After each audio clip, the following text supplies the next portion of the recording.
learners. I'm Ankita Bhattacharyya, Assistant Professor at Center for Open and Distance Learning, Tezpur University. Today I'm going to talk about ecofeminism. This lecture is primarily prepared for the learners of MA in Sociology program and the Center for Open and Distance Learning. However, anyone interested in learning the topic can also join in, and for that matter, I have kept this content as simple as possible so that it is easily comprehensible to everyone. Before I proceed to discuss what ecofeminism is, I would like to draw your attention to the tragic death of a 15-year-old pregnant elephant on 27th of May 2020 in Kerala.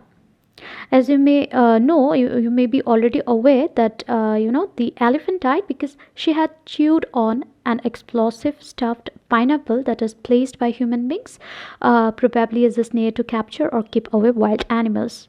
The killing of the pregnant wild elephant has triggered a nationwide outrage, and probably the first thought that came to everyone's mind on getting to know about this tragic incident is, how could human beings be so cruel to animals? Well, this is just one incident, and there are a myriad of ways in which human beings have been exploiting nature and causing harm to animals and plants, as well as have been responsible for environmental issues like pollution, global warming, etc. Now, here we need to understand that there is some sort of a hierarchical thinking which has placed human beings hierarchically above nature, and therefore this has been justifying the domination of nature by human beings. Similarly, hierarchical thinking is also reflected in the context of domination of female by male, and also in terms of other aspects of social injustice like racism, poverty, etc. Now, this common thread of hierarchical thinking running through the destruction of the environment and social injustice, as well as the domination of nature by human beings and women by men, constitute the prime focus of ecofeminism. Now, let us try to understand what is ecofeminism. If we look at the term itself, we can break it down to eco, referring to ecology, and feminism. Therefore, in simple words, ecofeminism is about the connection between women and nature or the environment. Here, let us think of a term that is, suppose we are taking the term Mother Nature. Now, when we say Mother Nature, we are invariably connecting nature with women, right? We are calling nature Mother. Similarly, we identify certain traits, certain characteristics like nurturing, caring, and giving, and we attribute those to both, women as well as nature. So, some way or the other, we have been trying to establish a connection between women and nature. There have been some sort of a connection between women and nature. In this context, let us also try to understand the meaning of ecology as given by Caroline Merchant. Now, Caroline Merchant says that ecology is derived from the Greek word oikos, which means house, and ecology therefore translates into the science of Earth's household. She explains that historically the connection between the earth and house has been mediated by women. Now, let us also take up a definition of ecofeminism. In the introduction of her book, Feminism and Ecology, Mary Mellor states, ecofeminism is a movement that sees a connection between the exploitation and degradation of the natural world and the subordination and the oppression of women. So basically, we are seeing a connection between nature and women, and that is, that becomes the prime focus of ecofeminism. We also need to understand here that ecofeminism is both an activist and academic movement. Now, coming to the origin of ecofeminism. The term ecofeminism was first used in 1974 by French feminist Françoise d'Aubin. She was of the view that there is a linkage between the oppression of the marginalized group and the oppression of nature. Now we know that there are three main phases of feminism. Okay, that is, the first wave, second wave, and the third wave. Right? We basically identify three phases of feminism and its progress. The first two waves centered on the rights of women, like voting right, access to education, equal pay, women's right to control their bodies and sexuality, etc. The third wave of feminism, on the other hand, was influenced by post structuralism and postmodernism, and it began to see women's life as intersectional. Therefore, factors like race, ethnicity, class, gender, nationality, religion, etc., are all considered significant in understanding feminism. So, it was in these wave it was that is in the third wave it was in the third wave that ecofeminism emerged. Some of the earliest ecofeminist texts include Suzanne Griffin's Woman and Nature, Mary Daly's Gene Ecology, and Rosemary Redford Ritter's New Woman, New Earth. In Nestra King's 1981 manifesto, the ecofeminist imperative was also very significant in making ecofeminism a distinct theoretical framework as well as a distinct activist movement. In the beginning, I have talked about hierarchical thinking, right? Now, we are going to learn a little more about it more about it through two concepts: value hierarchies and value dualisms. Value hierarchies or hierarchical thinking arranges everything hierarchically up and down, and anything that is above the other or which is up is given greater value. Similarly, value dualism is connected to value hierarchy, and it is about opposite pair or binary opposites, wherein one is considered of higher value than the one which is considered as its opposite. So basically, there are two entities. Okay, one entity is considered as the opposite of the other, and one entity is given more value. It is considered superior than the other.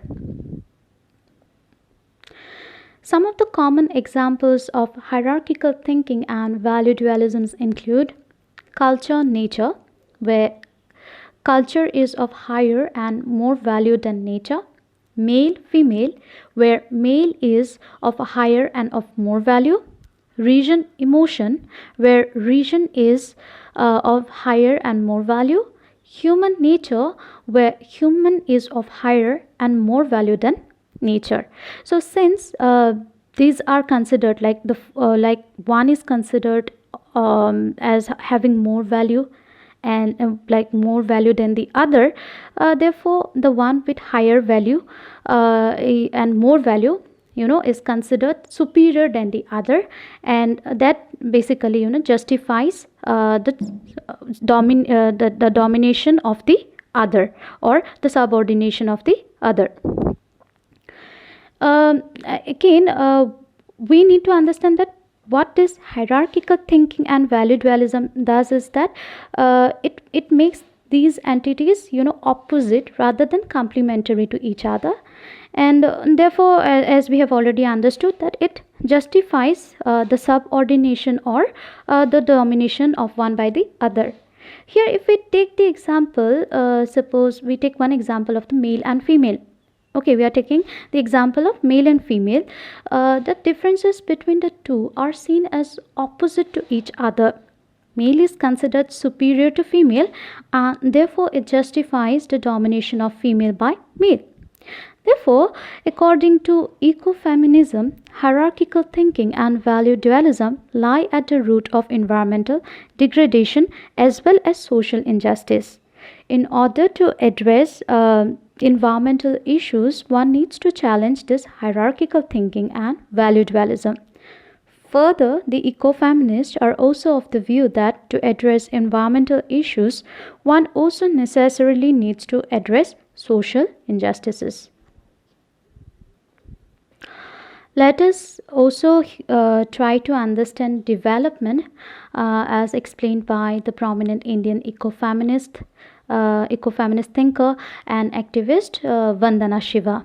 In her book Staying Alive, Shiva considers development as a project of Western patriarchy. She identifies that the root of all kinds of oppression, including destruction of the environment that is caused by developmental projects, lies in the capitalist dualism, where women are seen as sustainers of life, and they are devalued. Okay, whereas the patriarchal logic of technological development and economic growth is highly valued. She therefore calls development as male development. Okay, not male development, rather, she calls it as male development. Vandana Shiva further adds that we see a diversity in terms of oppression, like different women are affected differently. However, the root cause of all the oppressions lies in the patriarchal dualism and the domination that it creates. Now, we know that there is not just one feminism, right? Similarly, there is also not just one ecofeminism. Here, let us try to understand a few of the main strands of ecofeminism. Firstly, we have cultural ecofeminism. According to cultural ecofeminism, the cause of domination of nature as well as the domination of women lies in the culture, which is primarily a patriarchal culture.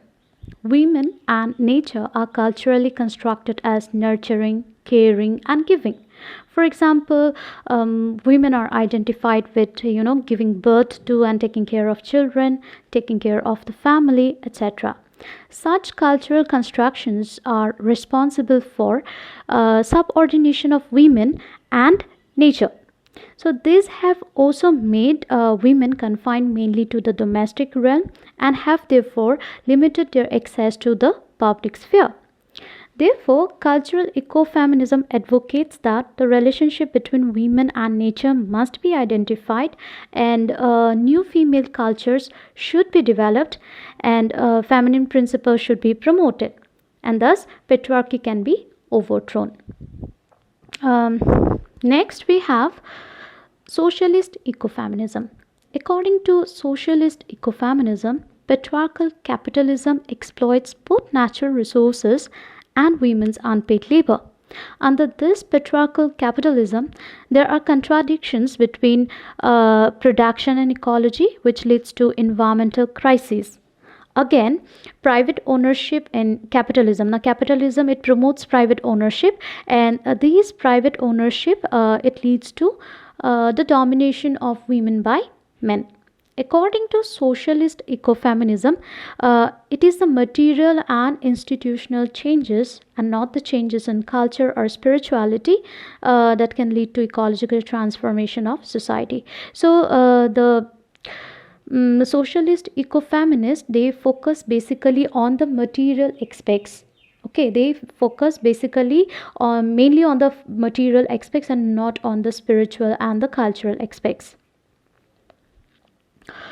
Next, we have is spiritual ecofeminism. Spiritual ecofeminists are of the view that in ancient times human beings worshipped nature.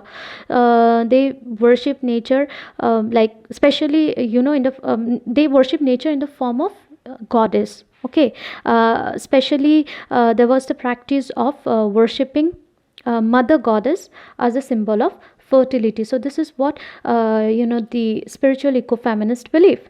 But gradually what happened is that we moved away from these ancient matriarchal beliefs and cults as there came in the patriarchal beliefs.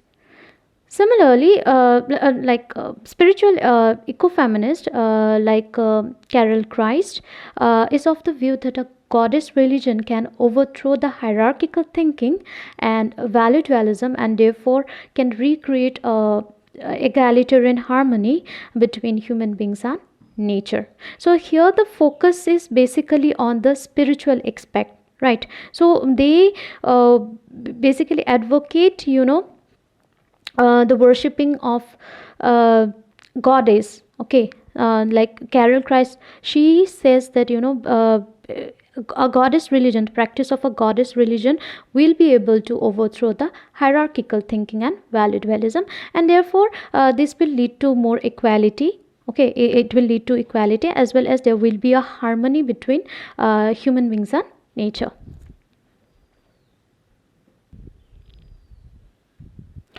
Now, let us look at some of the critiques of ecofeminism. Ecofeminism is mainly criticized for its essentialism. According to ecofeminism, women are essentially or biologically closer to nature, and such a claim actually reinforces patriarchal ideology of domination. Janet Vale critiques ecofeminism on the ground that associating women with nature through biological attributes like caring and nurturing confine women to nurturing role and not liberate them. So he is basically, criticizing it on the ground that while on the one hand ecofeminism talks about, emancipation of women, but when we are, assigning certain attributes like, caring and nurturing to women and to nature, we are basically, limiting women's access to the other roles. Okay, women are like, they are being reduced to only the nurturing role by, attributing these biological traits of caring and nurturing to women. We are confining women only to the nurturing role, which is basically limiting the emancipation of women. Another critique of ecofeminism is that while ecofeminism tries to overcome hierarchical dualism, okay, yet by claiming women to be connected to nature and hence have more awareness of nature than men, it only reverses the hierarchical dualism by making men the other. So while the existing patriarchal beliefs, have been making women the other, ecofeminism is basically reversing it. Okay, so the hierarchical dualism still remains. According to what ecofeminism advocates, the hierarchical dualism is not overthrown, rather it remains, but it gets reversed. While earlier women were the other, here men becomes the other. So this is another critique of ecofeminism. Well, that's all I have in this lecture, and here are the sources cited in the slides.